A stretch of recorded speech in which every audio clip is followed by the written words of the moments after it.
c'est une machine qui donc permet de recycler du papier, donc c'est la matière première donc d'un établissement d'enseignement évidemment. Donc on récupère le papier, on le déchiquette et ensuite donc on va venir le broyer et le mélanger avec éventuellement de la sciure de bois qu'on peut également récupérer dans les différentes aciéries. Et ensuite on va le compacter et en faire des mini bûchettes.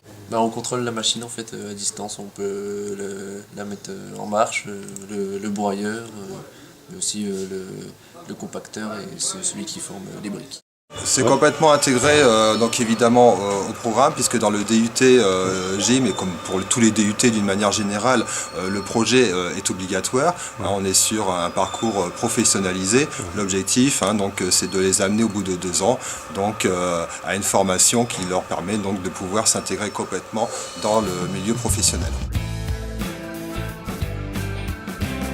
L'idée c'était ça, c'était de réunir un petit peu toutes les compétences donc, pluridisciplinaires donc, du département. Donc généralement ce qui se passe quand on est dans un domaine de formation, chaque enseignant reste un petit peu dans son coin. Et moi ce que je souhaitais c'est qu'effectivement toutes ces compétences là soient réunies sur un même projet. Alors la machine évidemment elle a un coût.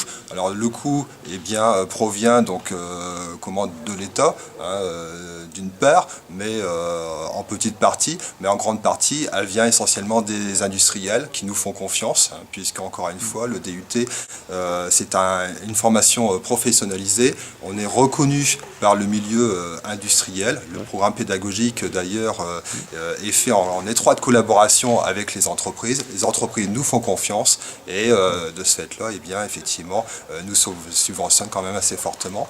Et nous subventionnons à travers également donc, des contrats de professionnalisation, puisqu'on propose également le DUT en formation continue, en alternance avec des entreprises.